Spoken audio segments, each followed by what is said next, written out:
Allot மணி சேனலுக்கு வருக வருக. நான் செபி ரெஜிஸ்டர்டு ஃபினான்ஷியல் அட்வைசர் கிடையாதுங்க. நான் எஜுகேஷனல் பர்பஸுக்காக என்னுடைய பர்சனல் எக்ஸ்பீரியன்ஸை நான் ஒரு 20 வருஷமாக மார்க்கெட்டில் இருக்கேன்.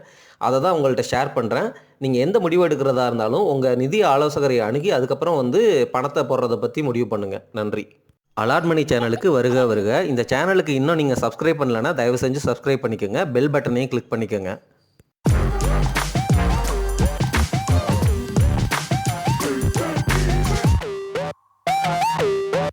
அனைவருக்கும் வணக்கம். இந்த குளோபல் ட்ரேட் வார் சிச்சுவேஷனில் நம்ம என்ன ஸ்ட்ராட்டஜி அடாப்ட் பண்ணியிருக்கோம் அப்படிங்கிறத நான் முன்னாடியே உங்களுக்கு வீடியோ போட்டு சொல்லிவிட்டேன். அந்த ஸ்ட்ராட்டஜி என்ன அப்படின்னா டொமஸ்டிக் அப்புறம் எக்ஸ்போர்ட்டு.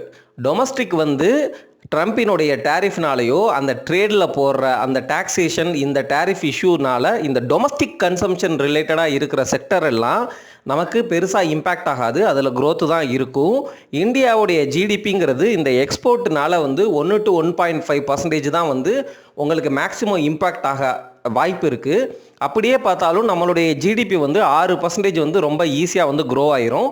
அதனால் நம்ம சேஃப் பெட்டாக டொமஸ்டிக் பிளேயில் எஃப்எம்சிஜி பேங்கிங் இந்த மாதிரி செக்டரில் எக்ஸ்போஷர் எடுத்திருக்கோம் அப்படின்னு சொன்னோம். அதே சமயம் கான்ட்ரா பெட்டா இந்த மாதிரி அன்சர்டனிட்டி பீரியடில் டேரிஃப் வார் போயிட்டுருக்க சிச்சுவேஷனில் ஃபார்மா ஐடி கம்பெனிஸுக்கு ரெசஷன் ஃபியர்னாலையும் அதே சமயம் ஐடி கம்பெனிஸ் யூஎஸை டிபெண்ட் பண்ணி எல்லா கம்பெனிஸுமே மெஜாரிட்டியாக இருக்கிறதுனால அவங்களுடைய ஸ்டாக் ப்ரைஸ் எல்லாமே உடஞ்ச நிலையில் இருக்குது. மார்க்கெட் மேலே போனாலும் ஐடி ஸ்டாக்ஸ் எல்லாம் இன்னும் மேலே எழும்பவே இல்லை. பேங்கிங் செக்டர் தான் நல்லா பண்ணிகிட்ருக்கு. நம்ம ப்ரெடிக்ட் பண்ண மாதிரியே இப்போ டொமஸ்டிக்கில் எஃப்எம்சிஜி பேங்கிங் நல்லா பண்ண ஆரம்பிச்சிருச்சு. எக்ஸ்போர்ட் ரிலேட்டடில் நம்ம கான்ட்ரா பெட் எடுக்கிறோம். என்ன அப்படின்னா ஐடியும் ஃபார்மாவும் பின்னாடி நல்லா பண்ணும் அப்படிங்கிறது தான் கான்ட்ரா பெட்டு. ஃபார்மாவுக்கு இன்னும் அவர் டேரிஃபை அனௌன்ஸ் பண்ணலை. அது அனௌன்ஸ் பண்ணுவேன் அப்படின்னு சொல்லியிருக்கிறாரு. அதுவும் இது வரைக்கும் இல்லாத அளவுக்கு அனௌன்ஸ் பண்ணுவேன் அப்படிங்கிற மாதிரி சொல்லிட்டு இருக்கிறாரு. அந்த டாக் இப்போ மறுபடியும் வரலை. ஏன்னா இந்த 90 days பாஸ் பீரியடில் எல்லா கண்ட்ரிகளோடையும் அவங்க நெகோசியேஷன் டீலில் டிஸ்கஷன் போயிட்டுருக்கு. அதுக்கப்புறம் தான் நமக்கு கிளாரிட்டி ரொம்ப ஃபுல்லாகவே எமர்ஜ் ஆகும்.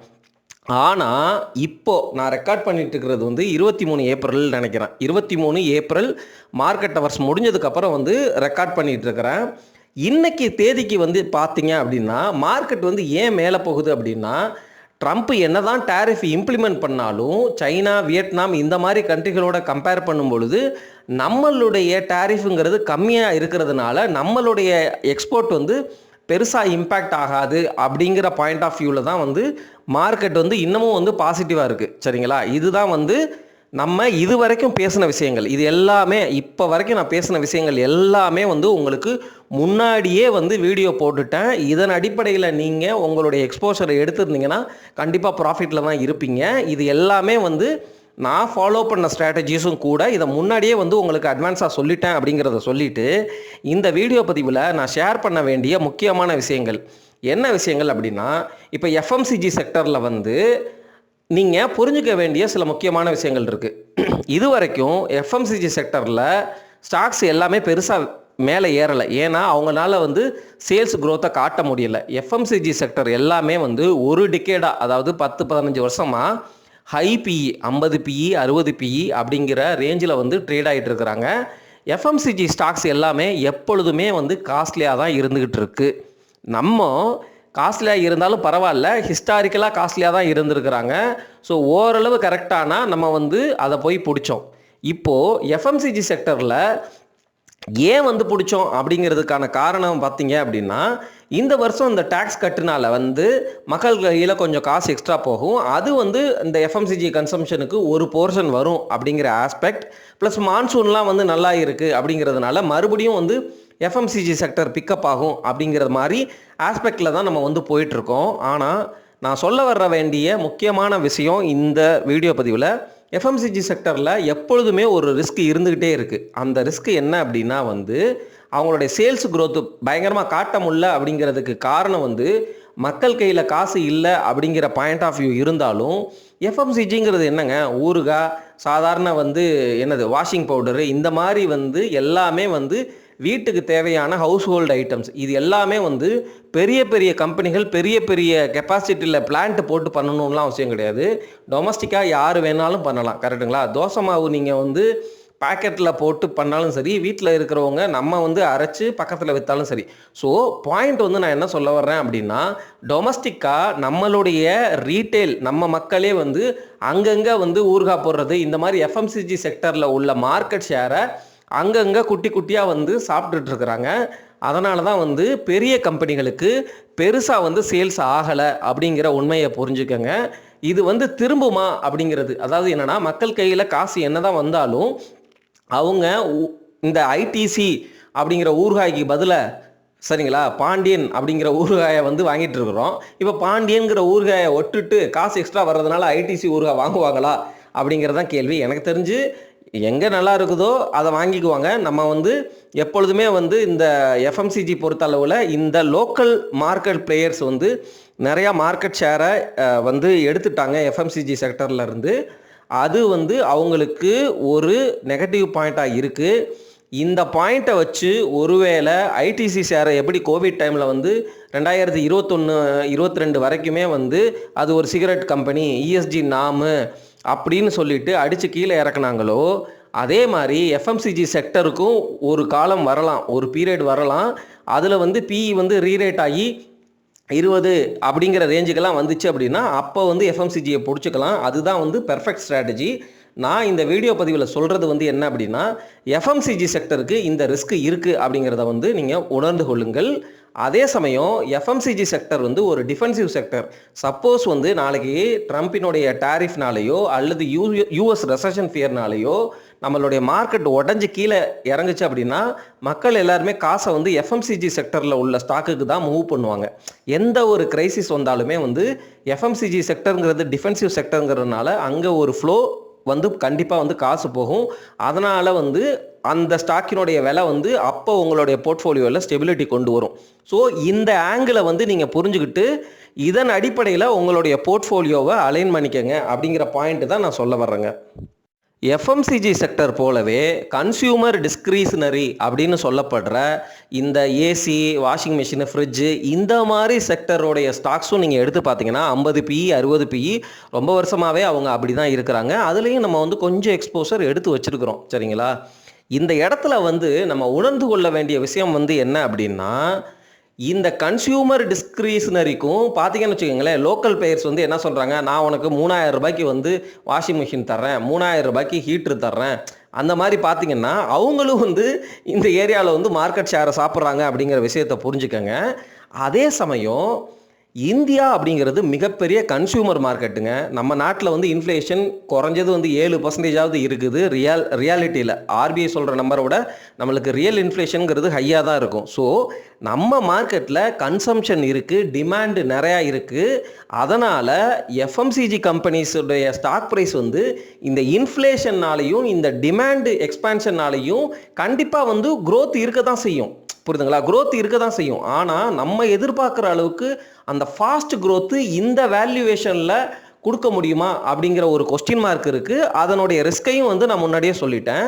அதே ரிஸ்க்கு இந்த கன்சியூமர் டிஸ்க்ரிஷனரி அப்படிங்கிற இந்த ஏரியாவிலும் இருக்குது. இந்த ஏரியாவில் வந்து டொமஸ்டிக் பிளேயர் ப்ளஸ் அங்கே டிமாண்டு இருக்குங்கிறது நல்லா தெரிஞ்சதுனால ரொம்ப காம்படிஷன் இருக்குது. நிறையா கம்பெனிஸ் இருக்கிறாங்க. வேர்ல்பூலு, வோல்டாஸு இந்த மாதிரி ஏகப்பட்ட கம்பெனிஸ் வந்து இருக்கிற மார்க்கெட் ஷேரையும் விட அதிகமாக வந்து கம்பீட் பண்ணுறதுனால உங்களுக்கு அந்த செக்டர்லேயும் வந்து பெருசாக ரிட்டர்ன் கிடைக்காம போகிறதுக்கு வந்து ஒரு ரிஸ்க் இருக்குது அப்படிங்கிறதையும் புரிஞ்சுக்கோங்க. அதாவது என்னென்னா, ஸ்டாக் மார்க்கெட்டுக்குள்ளே நீங்கள் மியூச்சுவல் ஃபண்டில் போட்டாலும் இண்டெக்ஸில் போட்டாலும் எண்ட் ஆஃப் த டே ஸ்டாக்கில் தான் போடுறீங்க. எல்லா ஸ்டாக்லையும் நீங்கள் இன்வெஸ்ட் பண்ணும் பொழுது நீங்கள் துணிஞ்சு தான் வந்து ரிஸ்க் எடுத்து போடுறீங்க. அந்த ரிஸ்க்குக்கு ஏற்ற ரிவார்டு கிடைக்கணும் அப்படின்னா வந்து நீங்கள் ரொம்ப குவாலிட்டி சர்க்கிளில் பெர்ஃபெக்டான இன்வெஸ்டராக இருக்கணும். இப்போது நம்ம சேனலில் வந்து பார்த்திங்கன்னா நம்ம ரொம்ப அக்யூரேட்டாக பெர்ஃபெக்டாலாம் இருக்கிறது இல்லை. நம்ம எடுக்கிற ஸ்ட்ராட்டஜி ஃபார் எக்ஸாம்பிள் வந்து இண்டஸ்ட்ரி பிஇயை விட கம்மியாக இருக்குது. புக் வேல்யூ வந்து ஹிஸ்டாரிக்கலாக வந்து ஹெச்டிஎஃப்சி பேங்க்கெலாம் 3 புக்கு இருந்துச்சு, 2.5 புக்கு வந்து ரொம்ப பாட்டம் அப்படின்னு நினச்சி நம்ம பிடிக்கிறோம். ஆனால் இந்த ஸ்ட்ராட்டஜி வந்து உங்களுக்கு கண்டிப்பாக ஃபெயில் ஆகும். நான் சொன்ன அந்த ரிஸ்க் சிச்சுவேஷன் வந்து ப்ளே அவுட் ஆகும் பொழுது, மார்க்கெட்டுங்கிறது ஒரு ட்ரெண்டு தானே, செக்டர் ரொட்டேஷன் நடந்துக்கிட்டே இருக்கும். ஒரு தடவை வந்து மார்க்கெட்டினுடைய சென்டிமெண்ட் வந்து இந்த காரணத்தை சொல்லி கீழே அடிக்கும். அப்போ தான் வந்து வாங்குற தரணும். இந்த மாதிரி வந்து மாற்றி மாற்றி நடக்கும் அப்படிங்கிறத புரிஞ்சுக்கங்க. ஸோ உங்களுடைய போர்ட்ஃபோலியோ அலோகேஷனை இதன் அடிப்படையிலையும் நீங்கள் வந்து வச்சுக்கோங்க. உடனே நான் இப்போ சொன்னதுனால கன்சூமர் டிஸ்கிரிஷனரி கீழே விழுந்துராது, அல்லது எஃப்எம்சிஜி ஸ்டாக்ஸும் கீழே விழுந்துராது. இங்கேருந்து மேலே போய் உங்களுக்கு ரிட்டர்ன் கூட அதிகமாக கொடுக்கலாம். ஆனால் நான் இந்த வீடியோ பதிவில் உங்கள்கிட்ட சொல்கிறது உங்களை பயமுறுத்துறதுக்காக கிடையாது. இந்த ரிஸ்க்கு அப்படிங்கிற விஷயம் உங்களுக்கு தெரிஞ்சிருக்கா, முன்னாடியே தெரிஞ்சிருக்கா அப்படிங்கிறத வந்து நான் வந்து ஷேர் பண்ணிக்கிறேன், அவ்வளோதான். இந்த ரிஸ்க் ஆஸ்பெக்டை உங்ககிட்ட ஷேர் பண்ணுறேன். இந்த புரிதலை வந்து வச்சுக்கோங்க அப்படிங்கிறது தான் பாயிண்ட்டு. இதுக்காக உடனே போய் ஸ்டாக்கை விற்று அந்த மாதிரி பண்ணணும்லாம் அவசியம் இல்லை. சப்போஸ் ஓவர் வெயிட்டாக இருந்தீங்க அப்படின்னா வந்து உங்கள் போர்ட்ஃபோலியோவை நல்லா வந்து ரிஃபைன் பண்ணிக்கோங்க, ரீஅலைன் பண்ணிக்கோங்க. அதாவது என்னென்னா லாங் டேர்ம் 20-30 வருஷம் அந்த மாதிரி வைக்கிற மாதிரி இருந்தால் சரிங்களா. ஷார்ட் டேர்மில் வந்து இந்த ஸ்டாக்ஸ் எல்லாம் வந்து கண்டிப்பாக இந்த புல் ரன்னில் மேபி நல்ல வேல்யூவில் வந்து எக்ஸ்பேண்ட் ஆகி நல்ல குரோத்தை கூட கொடுக்கலாம். அப்போ கூட வந்து நீங்கள் விற்றுட்டு ஓரளவு வந்து ரீபேலன்ஸ் பண்ணிக்கலாம் சரிங்களா. ஆனால் எஃப்எம்சிஜியும் கன்சியூமர் டிஸ்கிரிஷனரியும் வந்து நல்ல கடன் இல்லாத நல்ல கம்பெனிகள், தரமான கம்பெனிகள். அவங்க வந்து ஜஸ்ட்டு எக்ஸ்பென்சிவாக இருக்கிறாங்க. அந்த எக்ஸ்பென்சிவுக்கு ரீசனை சொல்லிட்டேன், அதில் இருக்கிற ரிஸ்கையும் நான் இப்போ உங்கள்கிட்ட சொல்லிட்டேன் சரிங்களா. அடுத்த செக்டர்ஸை பற்றி இப்போ தொடர்ந்து பேசுவோம். இந்தியாவை பொறுத்த வரைக்கும் நம்மளுடைய பவர் டிமாண்ட் அப்படிங்கிறது பயங்கரமாக இருக்குது. இவி வெஹிக்கிள்ஸ்லாம் வந்துச்சுன்னா இன்னமும் வந்து பவர் டிமாண்ட் வந்து ஜாஸ்தியாக போகுது. அப்போ பவருங்கிறது ரொம்ப ரொம்ப வந்து பயங்கரமாக தேவைப்படுற செக்டர் இந்தியாவை வந்து பொறுத்த வரைக்கும். இந்த எனர்ஜி செக்டர் அப்படிங்கிறதுல நம்ம தொடர்ந்து இந்த ரெனியூவபிள் எனர்ஜி, சோலார் எனர்ஜி அப்படின்னு போய் ஏகப்பட்ட ஸ்டாக்ஸில் வந்து மாட்டி இருக்கிறோம். அது எல்லாமே ஹை வேல்யூவேஷன் இருந்துச்சுன்னா எனக்கு என்னமோ அவங்கெல்லாம் வந்து பயங்கரமாக பெர்ஃபார்ம் பண்ணி காசு கொடுக்க போவாங்க அப்படிங்கிறது தெரியலை. ஏன் அப்படின்னா நம்மளுடைய டிமாண்ட் வந்து பயங்கரமாக பீக்கில் இருக்குது. இந்த டைமில் வந்து இந்த ரெனியூவபிள் எனர்ஜினால் இந்த டிமாண்டை மீட் பண்ண முடியாது அப்படிங்கிற மாதிரி மார்க்கெட்டில் எக்ஸ்பர்ட்ஸ் வந்து பேசிகிட்டு இருக்கிறாங்க. அதனால் தெர்மல் பவர் தான் வந்து இந்த பீக் டிமாண்டை மீட் பண்ணுறதுக்கு சரியான சொல்யூஷனாக இருக்கும் அப்படிங்கிற மாதிரி பேசுகிறாங்க. அதனால் இந்த நியூக்ளியர் ரியாக்டரை பேஸ் பண்ணி பவர் பிளான்ட் போடுறது அந்த அப்ரோச்சில் இந்தியா வந்து கான்சன்ட்ரேட் பண்ணிகிட்ருக்கு அப்படிங்கிறதும் நிதர்சன உண்மை. ஸோ பவர் செக்டர் அப்படிங்கிறது நல்ல க்ரோயிங் என்ன சொல்கிறது செக்டர் அப்படிங்கிறத புரிஞ்சுக்கோங்க. ஆனால் பவர் செக்டரில் இருக்கிற ஸ்டாக்ஸ் அப்படிங்கிறது நல்ல ஸ்டாக்கு, நல்ல ப்ரொமோட்டர் அப்படின்னு பார்த்தா டாடா பவர் ஒன்று வேணால் சொல்லலாம் எனக்கு தெரிஞ்சு. மற்ற ஸ்டாக்ஸ் எல்லாமே வந்து டாடா பவருமே ரொம்ப காஸ்ட்லியாக இருக்குது. மற்ற ஸ்டாக்ஸ் எல்லாமும் வந்து வேல்யூவேஷனில் ரொம்ப ஜாஸ்தியாக இருக்குது. ஸோ பவர் செக்டரில் எந்த ஸ்டாக்குமே வந்து என்னை பொறுத்த வரைக்கும் வாங்குகிற நிலமையில் இல்லை. பட் ஆனால் வந்து ஒருவேளை உங்களுக்கு ஆப்பர்ச்சுனிட்டி கிடச்சிச்சு அப்படின்னா இந்த டிமாண்டு இருக்குது, இந்த மாதிரி வந்து நம்ம இந்தியாவுக்கு வந்து பவர் தேவைப்படுது அப்படிங்கிறத நீங்கள் மைண்டில் வச்சுக்கோங்க. பவர் செக்டரை பொறுத்த வரைக்கும் ரிஸ்க் வந்து என்ன அப்படின்னா கவர்மெண்ட்டுடைய இன்ஃப்ளூயன்ஸு மூக்கு நுழைச்சிக்கிட்டே இருப்பாங்க. இந்த விலைக்கு கொடுக்கணும் அந்த மாதிரி வந்து ரெகுலேட் பண்ணிகிட்டே இருப்பாங்க. எப்படி வந்து ஐடிசியோடைய விலை ஸ்டாக் ப்ரைஸ் வந்து எப்போ உடையும்னா சிகரெட்டுக்கு வந்து அவங்க டாக்ஸேஷனை இன்க்ரீஸ் பண்ணும்பொழுது ஷார்ட் டேர்மில் வந்து ஐடிசி கண்டிப்பாக ஷேர் விலை உடையும். அதே மாதிரி பவரையும் வந்து ரெகுலேட் பண்ணுறேன், இதுதான் ப்ரைஸு அப்படிங்கிற மாதிரி கவர்மெண்ட் ஃபிக்ஸ் பண்ணிச்சு அப்படின்னா என்ன தான் கம்பெனிகள் அதிக விலைக்கு வந்து உற்பத்தி செஞ்சாலும் கவர்மெண்ட் சொல்கிற விலைக்கு விற்கும் பொழுது அவங்களுக்கு லாஸ் ஏற்படலாம். பவர் செக்டரை பொறுத்த வரைக்கும் இந்த ரிஸ்க் இருக்குது அப்படிங்கிறத நீங்கள் வந்து உணர்ந்து கொள்ளுங்கள். பவருக்கு வந்து நல்ல ஃப்யூச்சர் இருக்குது. ஆனால் பவர் செக்டர் ஸ்டாக்ஸ் எல்லாமே எக்ஸ்பென்சிவாக இருக்குது. நான் எதுவுமே தொடலை. பட் இந்த செக்டர் புரிதலை வந்து வச்சுக்கிட்டு நீங்கள் மைண்டில் வச்சுக்கிட்டு ஒருவேளை வாய்ப்பு கிடச்சிச்சின்னா அந்த சமயத்தில் வந்து உங்கள் போர்ட்ஃபோலியோவை இதுக்கு ஏற்ற மாதிரி அலைன் பண்ணிக்கலாங்கிறதுக்காக ஷேர் பண்ணுறேங்க. பேங்கிங் செக்டர் வந்து பார்த்திங்கன்னா ஆல் டைம் ஹையை வந்து தொற்றுச்சு. ஹெச்டிஎஃப்சி பேங்க்கு, கோட்டக் மஹிந்திரா பேங்க்கு, ஆக்சிஸ் பேங்க்லாம் வந்து பாருங்கள், நம்ம முன்னாடியே சொல்லிட்டோம். இதெல்லாம் வந்து ரொம்ப நாளாக சொல்லிகிட்டு இருக்கிறோம். ப்ளூ சிப்புக்கு blue chip, portfolio stability, quality, சேஃப்டிக்கு சேஃப்டி. அதே சமயம் பாருங்கள் இப்போ வந்து க்ரோத்தை காட்ட ஆரம்பிச்சிட்டாங்க. எனக்கு தெரிஞ்சு இவங்கெல்லாம் வந்து இன்னமும் வந்து ஆல் டைம் ஹையை வந்து தொட்டு மேலே தான் போவாங்க அப்படின்னு தான் வந்து எனக்கு தோணுது. இது வரைக்கும் இந்த பேங்கிங் செக்டரில் இருந்த ரிஸ்க்கு அப்படின்னு பார்த்தீங்கன்னா இந்த மைக்ரோ ஃபினான்ஸ் லெண்டிங், கோவிடில் வந்து சின்ன பீப்புளுக்கு வந்து லெண்ட் பண்ணது அவங்களால காசை திருப்பி கொடுக்க முடியல அப்படிங்கிற ஒரு இஷ்யூ. அதே சமயம் இந்த பெரிய பேங்க்ஸ் லைக் ஹெச்டிஎஃப்சிக்கெல்லாம் வந்து அவங்க மெர்ஜர் பண்ணும் பொழுது அவங்கள்ட்ட இருந்த அந்த என்பிஏ நான் பெர்ஃபார்மிங் அசட் அந்த சிச்சுவேஷனை வந்து க்ளீன் அப் பண்ணி அதுக்கப்புறம் வந்து ட்ரிம் பண்ணி அந்த பேங்க்கை வந்து எடுத்துகிட்டு போகிறது அப்படிங்கிறது. அதே போல் வந்து இந்த மாதிரி பேங்க்குகளுக்கு இந்த credit to deposit ratio, deposit வந்து பெருசாக வரலை. ஏன்னா நம்ம மக்கள் எல்லாம் சிப் பண்ணி காசை கொண்டு போய் ஸ்டாக் மார்க்கெட்டில் போட்டோம். அதனால் டெபாசிட் வரல. டெபாசிட் வராததுனால பேங்க்குனால் வந்து கடன் வந்து அதிகமாக கொடுக்க முடியாது. அந்த கிரெடிட் டு டெபாசிட் ரேஷியோ அப்படிங்கிற அந்த இஷ்யூவில் மாட்டினாங்க. இந்த மாதிரி பிரச்சனைகள் இருந்துச்சு. அது எல்லாமே வந்து ஓரளவு சிச்சுவேஷன் இம்ப்ரூவ் ஆகி ஆர்பிஐ வந்து நல்ல லிக்விடிட்டி மெஷர்லாம் எடுத்து இந்த பேங்கிங் செக்டர் வந்து இப்போ ரேட் கட் பண்ணதுனால இப்போ லெண்டிங்லாம் வந்து கொஞ்சம் நல்லா போகும். ஸோ பேங்கிங் செக்டர் வந்து மறுபடியும் வந்து நல்ல திசையை நோக்கி மூவ் ஆக ஆரம்பிச்சிருச்சு அப்படிங்கிறது தான் வந்து பாயிண்ட் ஆஃப் வியூங்க. பேங்கிங் செக்டரில் என்ன மாதிரி ரிஸ்க் இருக்குது அப்படின்னு கேட்டால், பேங்கிங் செக்டரை பொறுத்த வரைக்கும் எப்பொழுதுமே நீங்கள் பேங்கிங்கில் வந்து இங்கே கோல்டு லோன் கொடுக்குற கம்பெனிகளை தனியாக எடுத்துருங்க, ஃபினான்ஸ் கம்பெனிஸை தனியாக எடுத்துருங்க, பேங்க்கை வந்து தனியாக எடுத்துருங்க. அந்த பேங்க்கில் வந்து லார்ஜ் கேப் பேங்க்கு, மிட் கேப் பேங்க்கு, அதுக்கப்புறம் ஸ்மால் ஃபினான்ஸ் பேங்க்ஸு, இந்த மாதிரி வந்து கேட்டகரியாக பிரிச்சுட்டு ஒவ்வொரு பேங்க்கும் என்ன மாதிரி லெண்டிங் பண்ணுறாங்க, என்ன மாதிரி கம்பெனி என்ன ரேட்டிங் வச்சுருக்குறாங்க அப்படிங்கிறத பார்க்கணும். சில பேங்க்ஸ்லாம் வந்து கார்ப்பரேட்டுக்கு மட்டுமே அதிகமாக லெண்ட் பண்ணுவாங்க, சில பேங்க்ஸ்லாம் வந்து ரீட்டெயிலுக்கு கொடுப்பாங்க. ஸோ எந்த பேங்க்கு எந்த எக்ஸ்போஷர் எவ்வளோ வச்சுருக்குறாங்க அப்படிங்கிற அந்த புரிதலை வளர்த்துக்கிறது மூலமாக தான் அந்த பேங்க்கினுடைய ரிஸ்க்கை வந்து நீங்கள் அசஸ் பண்ண முடியும். அசஸ் பண்ணி தான் வந்து உங்களுடைய பொசிஷனை வந்து போர்ட்ஃபோலியோவில் பில்டு பண்ண முடியும். ஸோ இந்த டாபிக் எல்லாம் இந்த பேங்க்கை பற்றி நான் தொடர்ந்து ஏகப்பட்ட வீடியோக்கள் போட்டுட்டேன். அதனால் வந்து பேங்க்கை பற்றி இதோட முடிச்சுக்கிட்டு அடுத்த செக்டரை பற்றி பேசலாம். ஃபார்மா அப்படிங்கிற செக்டரை பார்த்தோம் அப்படின்னா, இந்த ஃபார்மா செக்டரில் வந்து நிறைய இருக்குங்க. உள்ளுக்குள்ளே ஏபிஐங்கிறாங்க, சிடிஎம்ஓ அப்படிங்கிறாங்க, கான்ட்ராக்ட் டெவலப்மெண்ட் மேனுஃபேக்சரிங் அந்த ஆப்ஷன் அப்படிங்கிறாங்க.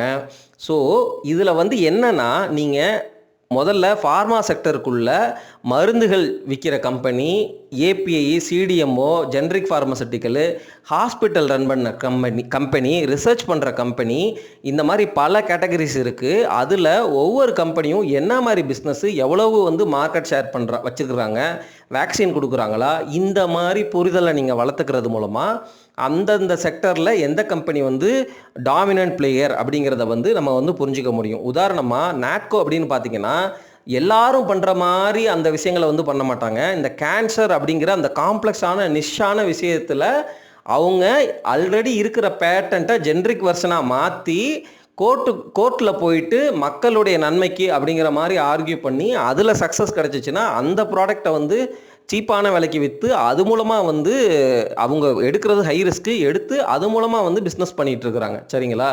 ஸோ ஒவ்வொரு பிஸ்னஸுக்கும் ஒவ்வொரு ஃபார்மா கம்பெனிக்கும் ஒரு ஸ்ட்ரென்த் இருக்குது. அந்த கம்பெனி எந்த செக்டரில் எதுக்குள்ளே இருக்குது அப்படிங்கிறத புரிஞ்சுக்கிறது மூலமாகவும், இந்த கம்பெனிகளுக்கு யூஎஸ்எஃப்டிஏ அந்த வார்னிங் கொடுத்தா அந்த ஸ்டாக் விலை உடையும் அப்படிங்கிறத புரிஞ்சுக்கிறது மூலமாகவும், இந்த கம்பெனிகளுக்கு வந்து யூஎஸில் இப்போ ட்ரம்ப் டேரிஃப் போட போகிறாரு, அப்போ டேரிஃப் போட்டால் இவங்களுடைய ஷேர் எப்படி இம்பேக்ட் ஆகும், இந்த மாதிரிலாம் யோசித்து ப்ரெடிக்ட் பண்ணி நீங்கள் வந்து அனலைஸ் பண்ணி ஸ்டாக்கை பிடிக்கிறது மூலமாக தான் உங்களால் வந்து போர்ட்ஃபோலியோவில் அந்த ஃபார்மா செக்டர் அப்படிங்கிறது நல்ல க்ரோத்தை கொடுக்கும் பொழுது நல்ல ரிட்டர்னை எடுக்க முடியும். ஃபார்மா செக்டர்லாம் ரொம்ப நாளாக கிட்டத்தட்ட 2 வருஷத்துக்கு முன்னாடி வரைக்கும் ஃபார்மா பீஸே வெறும் 13,000 அந்த ரேஞ்சில் தான் கடந்துச்சு. இப்போ வந்து டபுள் ஆயிடுச்சு. பட் ஸ்டில் ஃபார்மாங்கிறது வந்து எல்லாத்துக்கும் தேவைப்படுற ஒரு இம்பார்ட்டண்ட்டான செக்டர். அந்த செக்டரில் புரிதல் இல்லாமல் எல்லாமே ஃபார்மா அப்படின்னு சொல்லிட்டு hospital stock, laboratory stock, API stock, CDMO stock, generic pharmaceutical கொடுக்குற ஸ்டாக்கு, அந்த மாதிரி வந்து நீங்கள் புரிஞ்சு எடுக்கணும். இப்போ சிப்லாவெல்லாம் பார்த்தீங்கன்னா இந்தியாவுக்குள்ள டொமஸ்டிக் கன்சம்ஷனே ஜாஸ்தியாக இருக்குது. புரியுதுங்களா? ஒவ்வொரு கம்பெனிக்கும் ஒவ்வொரு மார்க்கெட்டில் ஒவ்வொரு ஷேர் இருக்குது. அதனுடைய தன்மையை புரிஞ்சுக்கிறது மூலமாக அதை வந்து நீங்கள் நெட்டில் படிக்கணும் அல்லது அந்த கம்பெனியோட சைட்டில் போய் பார்க்கணும். இப்படி டீப் ரிசர்ச் பண்ணும் பொழுது தான் உங்களால் வந்து நல்ல வேல்யூ ஜோனில் உள்ள ஸ்டாக்கை பிடிக்க முடியும். இப்போ ட்ரம்ப் டேரிஃப் போகிறப்ப நீங்கள் ஏதோ ஒரு ஃபார்மா ஸ்டாக்கு அப்படின்னு பிடிச்சிட்டிங்கன்னா அது இம்பேக்ட் ஆகும்போது வழி இருக்கும். எப்பொழுதுமே நான் என்ன சொல்ல வரேன் அப்படின்னா, இந்த புரிதலை வளர்த்துட்டு அதில் ரிசர்ச் பண்ணி ஸ்டாக் போடுங்க. அப்போ தான் வந்து உங்களால் க்ளீனாக நீட்டான போர்ட்ஃபோலியோ பில்ட் பண்ண முடியும்னு சொல்கிறேங்க. வேறு ஒன்றும் சொல்லலை. சரிங்களா? ஃபார்மா செக்டரை பற்றி பேசியாச்சு. ஐடி ஸ்டாக்ஸ் வந்து என்ன ரிஸ்க்கு அப்படின்னு கேட்டிங்கன்னா, இந்த ஏஐ பூம்னால் வந்து எல்லாமே வந்து ஜாப் நிறைய போகுது அப்படிங்கிறது உண்மைனாலும், ஐடி கம்பெனிஸ் வந்து நம்ம வந்து கான்ட்ராக்ட் அப்படிங்கிறது தான், பாடி ஷாப்பிங் அப்படிங்கிற ஆஸ்பெக்டில் தான் இருந்தோம். பட் இப்போ வந்து என்ன கேட்டிங்கன்னா, விப்ரோவாக இருக்கட்டும், HCL டெக்காக இருக்கட்டும், டிசிஎஸ்ஸாக இருக்கட்டும், அவங்களும் வந்து அந்த ஏஐயில் வந்து அடாப்ட் பண்ணிக்கிறாங்க. புரியுதுங்களா? ஏஐங்கிறது நம்ம வந்து ஃபுல்லாக அல்காரிதம் எழுதி அந்த மாடலை நம்ம டெவலப் பண்ணல, அந்த NVIDIA சிப்பெல்லாம் வாங்கி நம்ம வந்து ஒரு சைனா மாதிரியோ இந்தியா இது யூஎஸ் மாதிரியோ நம்ம எதுவும் பண்ணலைன்னாலும் அட்லீஸ்ட்டு அந்த மாடலை பேஸ் பண்ணி நிறைய அப்ளிகேஷன் வந்து டெவலப் பண்ணுறது, சப்போர்ட் பண்ணுறது, அதில் உள்ள அந்த டேட்டா சயின்ஸ், டேட்டா அனலிட்டிக்ஸ் இந்த ஏரியாவிலலாம் வந்து நமக்கு ஸ்ட்ரென்த் நிறையவே இருக்குது. ஆனால் இந்த பெரிய கம்பெனிகளுக்கு ஸ்ட்ரென்த் இல்லை. எல்லாமே ஏஐயில் வந்து ஸ்டார்ட் அப்பு இண்டிவிஜுவல்ஸ் வந்து நிறைய நாலேஜபிளாக இருக்கிறாங்க. ஜேடி வேன்ஸும் வந்து பேசும்பொழுது இந்த ஏஐயில் வந்து யூஎஸ் இந்தியா பார்ட்னர்ஷிப் வந்து ரொம்ப நல்லா இருக்கும் அப்படிங்கிற மாதிரி பாசிட்டிவாக தான் பேசியிருக்கிறாரு.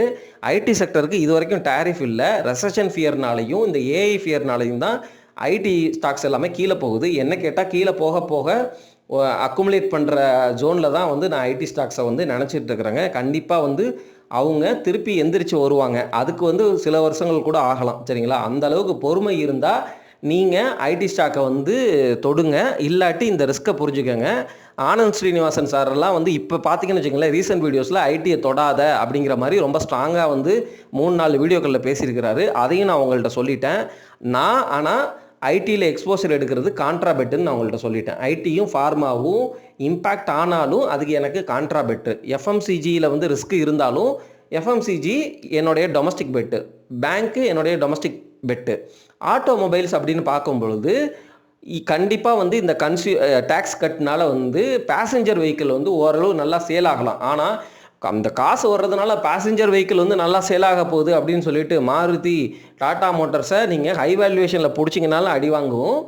ஒருவேளை வந்து ரீசனபிள் வேல்யூவேஷனில் பிடிச்சாலும் என்னடா காரெல்லாம் நல்லா விற்குது ஆனால் ஸ்டாக் வேலை ஏறலை அப்படின்னு கேட்பீங்க. ஏன்னா அவங்களுடைய மார்க்கெட் ஷேர் டாடா மோட்டார்ஸுக்கெல்லாம் ஜேஎல்ஆர்லேருந்து வரணும். அதெல்லாம் வந்து ஃபாரினில் செல் பண்ணுற காரு.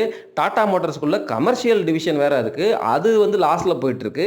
ஸோ எல்லாத்தையும் கூட்டி கழித்து பார்க்கும்போது பேசஞ்சர் வெஹிக்கிளுங்கிறது ஒரு சின்ன செக்மெண்ட். அது நல்லா பண்ணியிருந்தாலும் அது மற்ற அந்த டிவிஷன் எல்லாமே கொடுக்குற லாஸ்னால வந்து அவங்களுடைய ரிசல்ட் நல்லா இருக்காது. அதனால் வந்து ஸ்டாக் ப்ரைஸ் வந்து ஏறாது. ஸோ இந்த மாதிரி புரிதலையும் நீங்கள் வளர்த்துக்கிட்டு முதலீடு பண்ணுங்கள் நண்பர்களே. இது எல்லாமே வந்து ஒரு கொஞ்சம் வித்தியாசமான வீடியோ பதிவு. நான் என்ன பண்ணுறேன், நான் என்ன பண்ண ட்ரை பண்ணுறேன் அப்படிங்கிறத உங்கள்கிட்ட டைரெக்டாகவே சொல்லிட்டேன். இதே மாதிரி நீங்களும் உங்களுடைய நாலேஜை வளர்த்துக்கிட்டு நீங்கள் டைரெக்டாக இன்வெஸ்ட் பண்ணும்பொழுது கண்டிப்பாக வந்து சக்ஸஸ்ஃபுல் இன்வெஸ்டராக மாறுவீங்க. அதில் வந்து எனக்கு எந்தவித முரண்பாடோ அல்லது நம்பிக்கையின்மையோ இல்லை என்று சொல்லி இந்த வீடியோ பதிவு ரொம்ப லென்த்தாக போயிடுச்சுங்கிறதுனால முடிச்சுக்கிறேன். நன்றி, வணக்கம்.